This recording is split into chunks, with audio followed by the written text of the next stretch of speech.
അതിനുള്ള പുണ്യങ്ങൾ, ആ പുണ്യങ്ങൾക്ക് വേണ്ടിയിട്ട് നമ്മൾ ദൈവമാതാവിനെ പ്രാർത്ഥിക്കുക. അതിനായിരിക്കട്ടെ നമ്മൾ ഈ നിമിഷങ്ങൾ ഉപയോഗിക്കുന്നത്.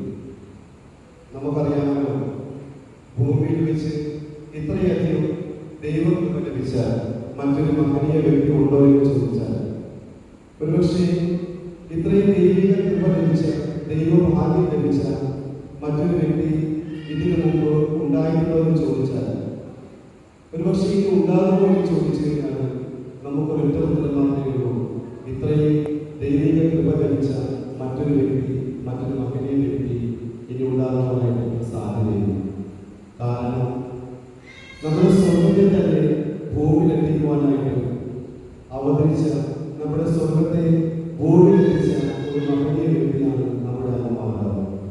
അതിലുപരി ദൈവപുത്രന്റെ മാതാവ്, ദൈവപുത്രന്റെ അമ്മ എന്ന് വിളിക്കുവാൻ ഭാഗ്യം ലഭിച്ച ഒരു മഹനീയ വ്യക്തിയാണ് നമ്മുടെ പരിശുദ്ധ കന്യകാമറിയം. ഒരുപക്ഷെ നമ്മൾ ചിന്തിക്കുമ്പോൾ നമുക്ക് തോന്നിയേക്കാം, ഇത്രയധികം ദൈവകൃപ ലഭിച്ചിട്ടും ഇത്രയധികം ഭാഗ്യം ലഭിച്ചിട്ടും ഒരുപക്ഷെ ഇത്രയും ഭാഗ്യം ലഭിച്ച വ്യക്തി ആയതുകൊണ്ട് തന്നെ ഈ ലോകത്ത് ഏറ്റവും കൂടുതൽ അഹങ്കരിക്കുവാൻ സാധ്യതയുള്ളത് ഒരുപക്ഷെ പരിശുദ്ധ മാതാവായിരിക്കണം. എന്നിട്ടും നമ്മൾ ചിന്തിച്ചു നോക്കുക, ദൈവഹിതത്തിന് വേണ്ടി മാത്രം നമ്മുടെ ബൈബിളിലൂടെ കടന്നു പോകുന്നത് കാണുന്നത്. പരിശുദ്ധ കന്യകാമറിയം മനസ്സിലാക്കുന്നുണ്ട്, പരിശുദ്ധ കന്യകാമറിയത്തെ ദൈവമാതാവും ദൈവമാതാവാകുന്നു എന്നൊരു സന്ദേശം പരിശുദ്ധ കന്യകാമറിയം ലഭിക്കുന്നുണ്ട്. അതിനോടുകൂടി ദൈവത്തോട് പരിശുദ്ധ കന്യകാമറിയത്തിന് മുൻപേ കൊണ്ട് പറയുന്നു. ആ സമയത്തും പരിശുദ്ധ കന്യകാമറിയം പറയുന്നത്, ഇതാ കർത്താവിന്റെ ദാസി, അങ്ങയുടെ വചനം പോലെ എന്നിൽ നിറവേറട്ടെ.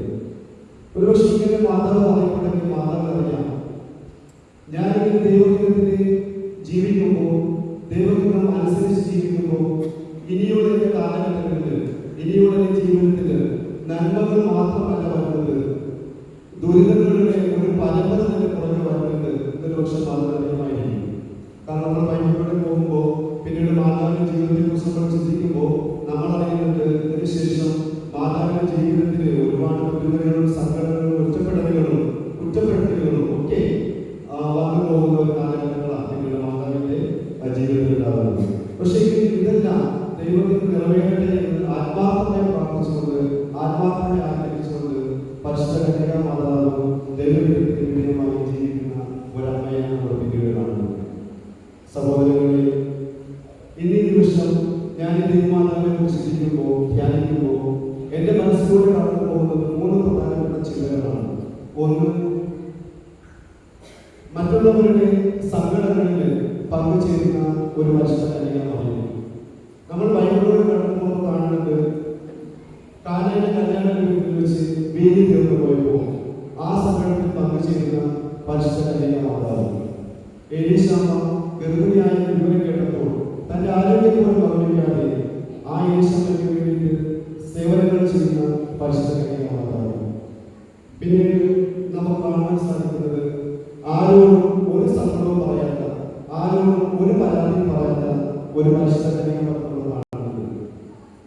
നമ്മൾ ബൈബിൾ വായിക്കുന്നത്, സ്വന്തം പുത്രന് ജന്മം കൊടുക്കുവാൻ ഒരു സ്ഥലം കിട്ടാതെ അതൊരു കാലിലോട്ടാണ് എന്നറിഞ്ഞിട്ടും ആരോട് പരാതി പറയാതെ അത് സ്വീകരിക്കുന്ന ഒരു പരിശുദ്ധ കന്യകാമാതാവ്. ആ ജന്മം കൊടുത്തതിനു ശേഷം ആ പിഞ്ചു കുഞ്ഞിനെ, ചോരയിൽ കുളിച്ചു കിടക്കുന്ന പിഞ്ചു കുഞ്ഞിനെ കൊണ്ട് ഈജിപ്തിലേക്ക് പോകുമെന്ന് പറയുമ്പോഴും ആരോടും പരാതി പറയാതെ അത് ദൈവഹിതം എന്ന രീതിയിൽ എടുക്കുന്ന ഒരു പരിശുദ്ധ കന്യകാമാതാവ്. അതിനുപരിയായി യേശുക്രിസ്തുവിന്റെ കുരിശുമരണ സമയത്ത് പീഡാസഹന വേളയിൽ ആ കുരിശിൽ നിന്നുകൊണ്ട് സ്വന്തം മകന്റെ മരണം കാണേണ്ടി വന്ന ഒരു പരിശുദ്ധ കന്യകാമാതാവ്. ഇവിടെയൊന്നും നമ്മുടെ അമ്മ ആരോടും ഒരു പരാതി പറയുന്നു. പിന്നീട് മനസ്സിലൂടെ കടന്നത് മറ്റൊരു ചിന്ത എന്ന് പറയുന്നത്, നഷ്ടപ്പെട്ടു പോകുന്നവരെ കണ്ടെത്തുന്ന ഒരു പരിശുദ്ധ കന്യകാമാതാവ്. സഹോദരരെ, നമ്മുടെ ജീവിതത്തിൽ ഒരു പക്ഷേ എന്തെങ്കിലും സാഹചര്യത്തിൽ യേശുവിൽ നിന്ന് അകന്നു പോകേണ്ട ഒരു സമയം വരുമ്പോഴൊക്കെ നമ്മുടെ കയ്യിൽ ജപമാല കൊടുക്കപ്പിടിച്ച് നമ്മൾ നഷ്ടപ്പെട്ടു പോയിട്ടുണ്ടെങ്കിൽ ആ നഷ്ടപ്പെട്ടു പോകുന്ന മകളെ തേടി വരുന്ന ഒരമ്മയാണ് നമുക്കുള്ളത് എന്ന വിശ്വാസത്തോടുകൂടി ജപമാലയിൽ യേശു ക്രിസ്തുവിനോട് കൂടിയായിരിക്കാൻ നമുക്ക് ശ്രമിക്കാം.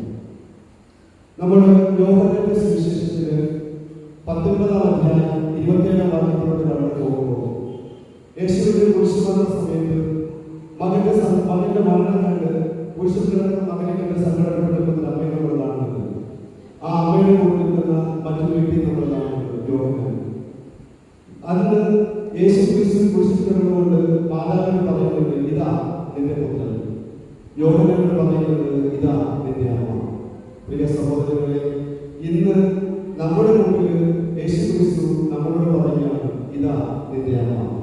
അമ്മയെ നോക്കി പറയുന്നു ഇതാ നിന്റെ മക്കൾ. ഇതായിരിക്കട്ടെ ഇന്ന് നമ്മുടെ വിചിന്തനം.